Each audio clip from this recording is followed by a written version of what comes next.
good. Will Willem Defoe is brilliant in The Florida Project. I thought Tangerine, Sean Baker's low-budget 2015 film charting the adventures of an LA transgender prostitute, was a work of near genius.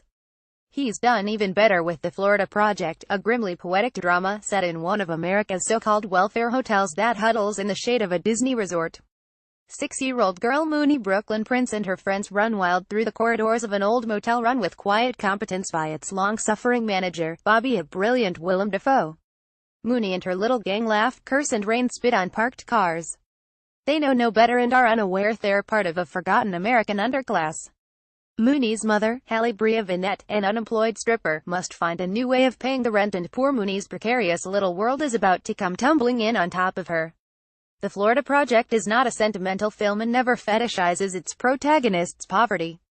It's oddly beautiful though, lingering over the sun-dappled highlights of a childhood that's about to go bad.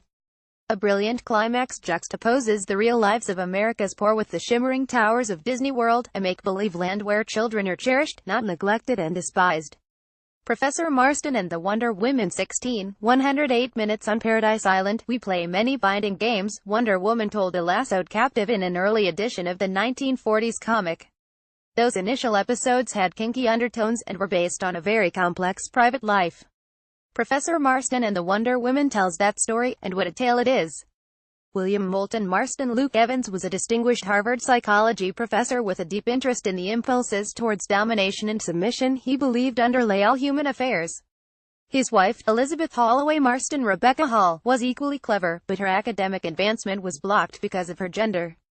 They are happily enough married, but the professor has a wandering eye, and when his gaze falls on a beautiful student called Olive Bella Heathcote, she fears she may be about to lose him. But William, the generous soul, wants both of them. Olive and Elizabeth are attracted to each other as well as him, and so a ménage à trois seems the obvious solution. Not so obvious in 1920s America, where a dim view was taken of this extended Marsden household. William lost his job and was inspired by his love of both women to combine them into a perfect one, a warrior princess who became the star of the best-selling comic book. But when the professor's enthusiasm for bondage leaked into his work, he and his women became pariahs. All very interesting, no doubt, but this film tells its story in stilted fits and starts, and is oddly tasteful and decorous in its treatment of what one presumes was a human triangle born of deep passion. No Stone Unturned 15A, 111 minutes on the night of June 18, 1994, in Locken Island, Down, a group of men were watching the Republic of Ireland face Italy in the World Cup when UVF gunmen burst into O'Toole's bar and opened fire, killing 6 and injuring 5. As families of the victims explain in Alex Gibney's worthy but problematic documentary, Locken Island had been unaffected by the Troubles to that late point. Gibney's film honors the persistence of those families who have campaigned with great dignity for over 2 decades to see justice done.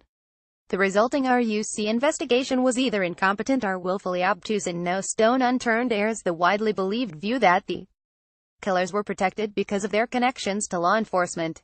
The film even names the probable killers, but a good deal of the information it reveals is already in the public domain, and its grasp of the wider northern conflict seems shaky at times. Irish Independent.